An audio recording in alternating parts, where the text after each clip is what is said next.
Matt Bernier, joined by DRF's national handicapper Mike Watchmaker. The third and final for this Saturday's Weekend Warrior. We go back to Keeneland. We look at race number 7 to Grade 1. It's the First Lady going a mile on the turf for fillies and mares, 3-year-olds and up. You've only got a field of 7 in here, Mike, but you've got some significant quality in here, and you're going to go to Chad Brown with the number 4, Roca Rojo.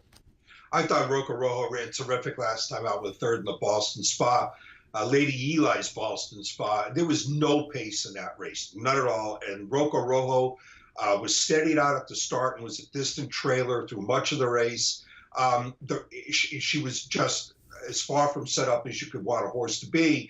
And yet she still finished strongly in the stretch and narrowly missed catching Dickinson for second money that day. Dickinson was the one who had the big advantage. She was on the lead in that race and set a very controlled pace and yet almost lost second to Roca Rojo.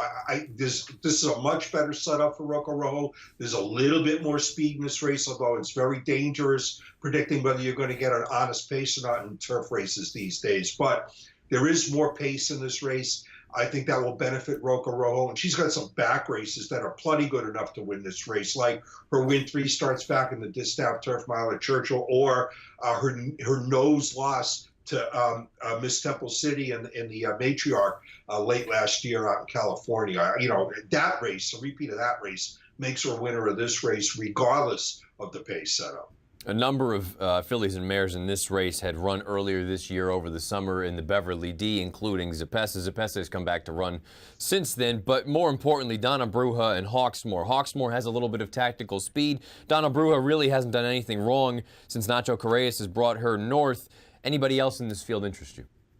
I think Donna Bruja is actually an interesting horse in here off the cutback and distance. I know she was successful going extended distances earlier in her career in her native Argentina, but with the kind of kick that she's shown in her starts in this country, I actually think the 1 mile distance could be right in her wheelhouse. I'm against Hawksmoor, though. I mean, Hawksmoor, when she won the Beaugay and when she won the New York Stakes, she controlled very slow paces in both of those races.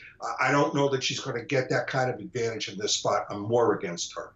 Race 7 at Keeneland Saturday afternoon. It's another Grade 1. They've got plenty of Grade 1 action down at Keeneland Saturday. It's the First Lady, a mile on the turf for the fillies and mares. Mike's going to go with the number 4, Roca Rojo, Chad Brown, Javier Castellano. Mike, great stuff as always. Best of luck, and we'll talk again soon.